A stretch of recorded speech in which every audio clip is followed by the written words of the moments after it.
നമുക്ക് എളുപ്പം തയ്യാറാക്കാൻ പറ്റിയ ഒരു ബീട്രൂട്ട് അച്ചാറിൻ്റെ റെസിപ്പിയുമായാണ് ഇന്ന് വന്നത്. അതിന് ആദ്യം ഞാനിവിടെ വെളുത്തുള്ളി, ഇഞ്ചി, പിന്നെ ഈത്തപ്പഴം വിനാഗിരിയിൽ കുതിർത്ത് വെച്ചിട്ട് അതൊന്ന് മിക്സിയിലിട്ട് അരച്ചെടുത്തതാണ്. ഈ ഒരു മിക്സാണിത്.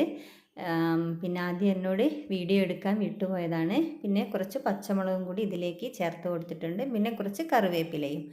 ഇതെല്ലാം എണ്ണ ഒഴിച്ചിട്ട് നമുക്കിങ്ങനെ നല്ലോണം ഒന്ന് വഴറ്റിയെടുക്കണം. അപ്പോൾ ഇതിൻ്റെ പച്ചമണമെല്ലാം പോകുന്നത് വരെ ഒന്ന് വഴറ്റിയെടുക്കണം.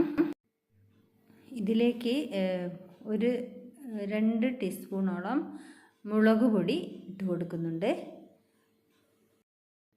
പിന്നെ 1/2 ടീസ്പൂണ് മഞ്ഞൾപ്പൊടി, 1/2 ടീസ്പൂൺ മഞ്ഞൾപ്പൊടിയും കൂടി ഇതിലേക്ക് ഇട്ട് കൊടുക്കാം. പിന്നെ പാകത്തിന് ഉപ്പ് ചേർത്ത് കൊടുക്കാം.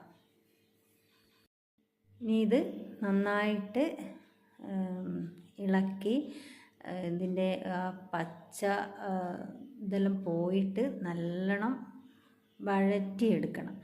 അപ്പോൾ ഇതിലേക്ക് ഒരു എണ്ണ ഇങ്ങനെ ഊറി വരും. അതുവരെ ഇത് ഒന്ന് നമുക്ക് ഡ്രൈ ആക്കി എടുക്കണം. അപ്പോൾ നമ്മുടെ അച്ചാറിൻ്റെ കൂട്ട് ഇവിടെ റെഡി ആയിട്ടുണ്ട്. നല്ല ഡ്രൈ ആയിട്ട് നമ്മൾ ഒഴിച്ചു കൊടുത്ത എണ്ണയെല്ലാം ഇങ്ങനെ വേറിട്ട് തന്നെ നിൽക്കുന്നുണ്ട്. അപ്പോൾ ഇതിലേക്ക് നമുക്ക് ബീട്രൂട്ട് ചേർത്ത് കൊടുക്കാം. ചെറുതായിട്ട് കട്ട് ചെയ്തും ഇട്ട് കൊടുക്കാം. പിന്നെ ഞാനിത് ഇവിടെ ഇങ്ങനെ ചിരവി എടുത്തതാണ്. ഇത് നല്ല ടേസ്റ്റാണ്. നമുക്ക് ബീട്രൂട്ടിൻ്റെ അച്ചാർ പെട്ടെന്ന് നമുക്ക് തയ്യാറാക്കാൻ പറ്റിയ ഒരു അച്ചാറാണ്. അപ്പോൾ ഇത് നന്നായിട്ടൊന്ന് മിക്സ് ചെയ്ത് കൊടുക്കാം. പിന്നെ ഇതിലേക്ക് ഞാൻ വേറെ കുറച്ച് ഇൻഗ്രീഡിയൻസ് കൂടി ചേർത്ത് കൊടുക്കുന്നുണ്ട്. കുറച്ച് ഉലുവയും ജീരകവും വറുത്ത് പൊടിച്ചതാണ്. പിന്നെ കുറച്ച് കായപ്പൊടിയും കൂടി ചേർത്ത് കൊടുക്കുന്നുണ്ട്.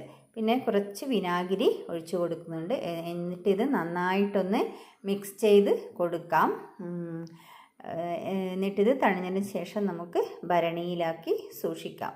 അപ്പോൾ എല്ലാവരും ഒന്നിത് ട്രൈ ചെയ്ത് നോക്കുക. എൻ്റെ ബീട്രൂട്ട് അച്ചാർ ഇവിടെ റെഡി ആയിട്ടുണ്ട്.